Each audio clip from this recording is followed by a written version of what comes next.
This is an extra video that I am providing as a convenience for those for whom the geography of ancient Greece may be somewhat new. So I want to make clear that there isn't anything actually in this particular video that you need to know specifically, like for instance, to memorize in order to pass the course itself. But this is just a way of orienting you in particular to the layout of ancient Greece, so that when I describe place names from the map, you'll be able to follow along better with what we're describing. You'll find this especially helpful when we talk about the Peloponnesian War between Athens and Sparta. There are a lot of place names and some rather complex geography, so I want to be very sure that everything is clear to you. I've listed up here on the board a few of the names. There's actually, of course, a lot more that I cannot unfortunately fit on the board, but these are some of the very basic ones that are going to be relevant for certain points of our discussion of ancient Greek tragedy. So I'll orient you on the map to find these and other names as need be. First of all, I would like you to pause your video, please, and go to Resources. If you go down about 2/3 of the way on the list, you should find the document called Map of Ancient Greece.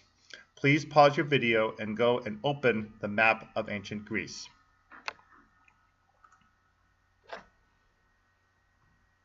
Okay, have you found that video, map?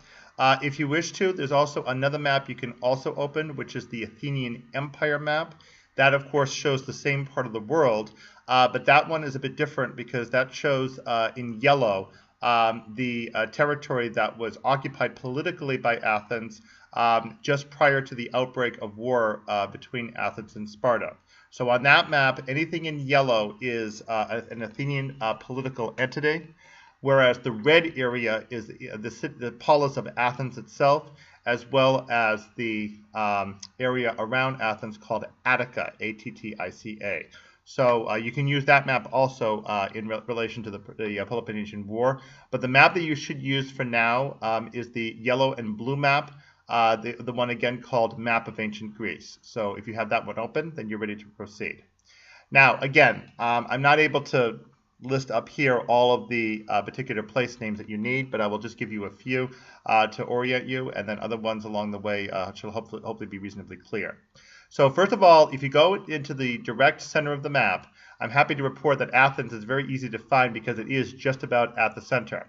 And on your map, you should notice in gray letters right below the word Attica. That refers to the territory that Athens occupies and had political control over through the period that we are discussing, the 5th century BC, 400s BC in Greece. So Athens is there, almost in the dead center of the map. If you go southwest of Athens, you'll cross the Isthmus, and you will find two other cities that are actually quite important on the Spartan side of the war. One is called Megara, and a little bit to the west of Megara is one called Corinth. You also will notice a couple of other names, Salamis and Aegina, or Aegina. Those are islands. Salamis is especially well known because that was where the famous battle occurred, 480 BC, between Athens and the Persians. And Salamis is in fact the subject of our first play that we're reading, Aeschylus's Persians, in which the Athenians defeat the Persians at sea at the Battle of Salamis in 480 BC. So it is worth noting that. Again, further west, you have Megara. That's on the Isthmus, that little narrow strip of land between northern Greece and southern Greece. And then you have Corinth, which is direct to the west of that. So by the time you get to Corinth, you are now on the part of Greece known as the Peloponnese. And you can see in gray in the middle of that peninsula, the Peloponnese. If you look directly south of Corinth, you find Argos. And then if you look further south from Argos, you find Sparta. So Corinth is a Spartan ally, and Argos is a city that goes back and forth between the two sides, just depending on which side politically happened to be more sensible for it at that time. Argos turned out to be a practically impregnable city for any other city to go after, and so it was able to provide aid on either side, depending on what happened to suit it at that particular time. Okay, so those are your four main cities, though: Athens, Sparta, and Thebes, and Argos. Now, Thebes, I'm sorry, we have not talked about. Thebes is northwest of Athens. If you go directly north of Megara, you come into Boeotia, and this is right around where the Gulf of Corinth is, that body of water that's to the west of the isthmus. And then right in that area, you should be able to find Thebes.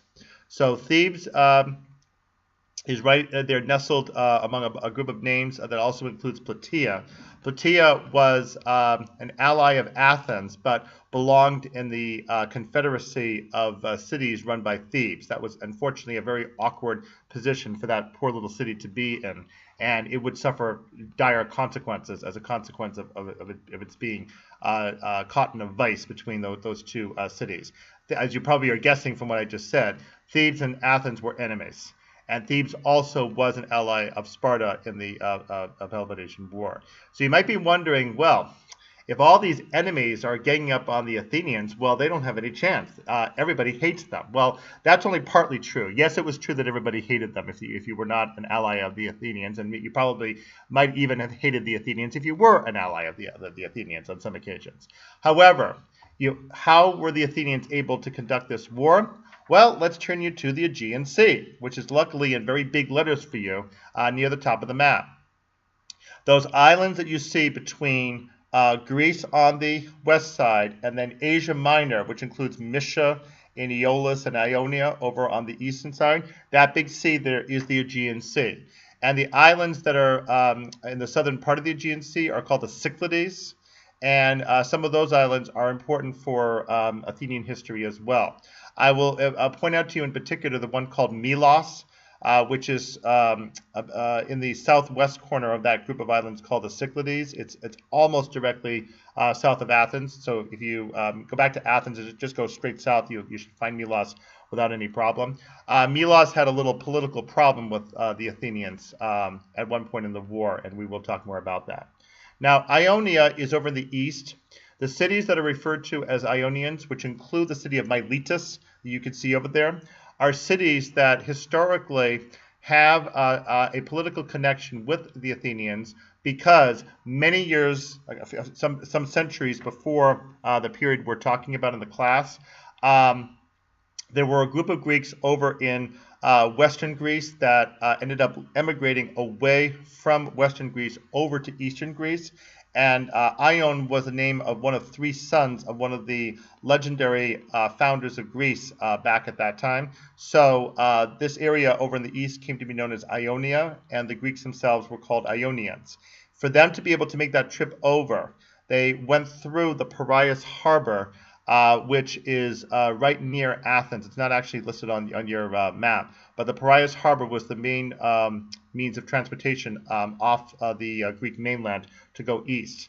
So they went through there, and the Athenians therefore claimed that they assisted the Ionians to make their immigration, and therefore claimed that they had a kind of political supremacy, almost like a mother city, over in Asia Minor.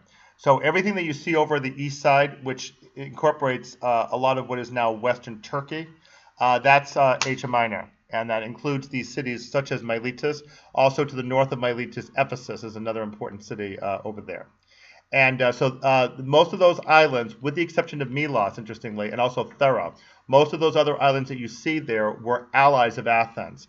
And in the decades before the war, those cities were paying tribute and sometimes even supplying ships into the Athenian navy. So that was, in fact, how the Athenians got a lot of their support and why they were able to fight the war so effectively before they were finally defeated.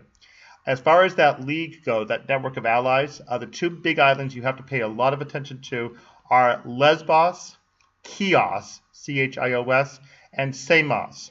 So go where it says Aegean Sea. Directly east of Aegean Sea is Lesbos. It's a very easy island to see. It's sort of horseshoe-shaped. Directly south is a kidney-shaped island. That's Chios. And then southeast of Chios, so go sort of like, see if I can do it right, that way. There we go. Southeast of Chios is one called Samos. So pay attention to those three. They're all going to matter big time during the big war. And again, those are all allies of the Athenians in that war. And the last place I will mention, way over in the west, there is an island that looks like a backward 7, and that's the island of Corcyra. That was going to be an ally of the Athenians, but the Corinthians messed them up, as it turned out, and they ended up having a really devastating calamity that occurred there, and which took them out of action. So, okay, that is your very basic orientation of ancient Greek geography. One more place I want to mention that's not on the map, but which you'll need to know because it will come up. Further west of Greece is Italy, including, of course, Rome. And south of Italy is the big triangular island of Sicily.